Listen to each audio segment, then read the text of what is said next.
2015 সালে বিএনপির তৎকালীন যুগ্ম মহাসচিব ও বর্তমান স্বরাষ্ট্রমন্ত্রী সালাউদ্দিন আহমদকে গুম ও র্যাবের টিএফআই সেলে বন্দী রেখে নির্যাতনের ঘটনায় শেখ হাসিনা, আসাদুজ্জামান খান কামাল, জিয়াউল আহসান সহ তৎকালীন র্যাব ও পুলিশের ঊর্ধ্বতনদের সম্পৃক্ততা পেয়েছে ট্রাইব্যুনালের তদন্ত সংস্থা।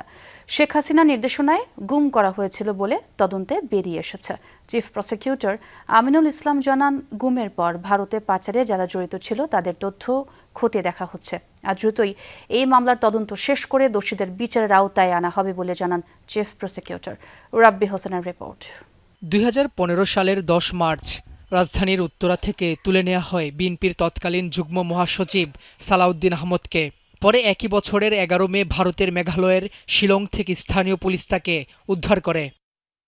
5 আগস্টের পর গুমের বিচার চেয়ে আন্তর্জাতিক অপরাধ ট্রাইব্যুনালের প্রসিকিউশনের কাছে অভিযোগ দেন সালাউদ্দিন আহমদ।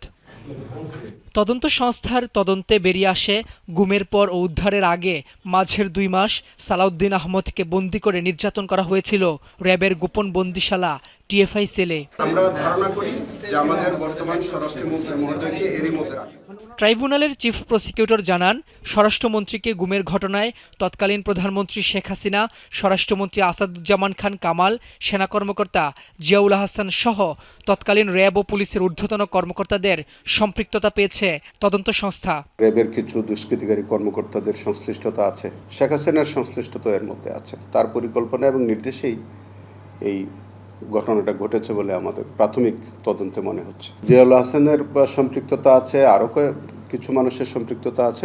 ইতোমধ্যেই স্বরাষ্ট্রমন্ত্রী সালাউদ্দিন আহমদের কাছ থেকে মৌখিক জবানবন্দি নিয়েছে তদন্ত কর্মকর্তা। দ্রুতই আনুষ্ঠানিক জবানবন্দি গ্রহণ করা হবে। মাননীয় স্বরাষ্ট্রমন্ত্রী মহোদয়কে যারা তাকে তুলে নিয়ে গেছিল, যাকে যেভাবে নির্যাতন করেছে, যেখানে টিএফআই সেলে যেখানে বন্দী করা হয়েছে, যেভাবে তাকে নিয়ে ভারতে পাচার করে বা হস্তান্তর করে দিয়ে আসছে, রেখে আসছে, এই সমস্ত জায়গাগুলো আমরা আনুষঙ্গিক ইনভেস্টিগেশনটা আমরা এখন করছি। এছাড়া তদন্ত সংস্থার কাছে দেয়া গুমের শিকার ছাত্রদল নেতা আইনজীবী সোহেলের জবানবন্দিতেও উঠে এসেছে স্বরাষ্ট্রমন্ত্রীকে টিএফআই সেলে গুম করে রাখার চাঞ্চল্যকর তথ্য।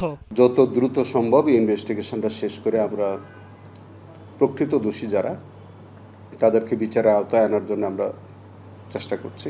রাব্বি হোসেন, যমুনা নিউজ, ঢাকা।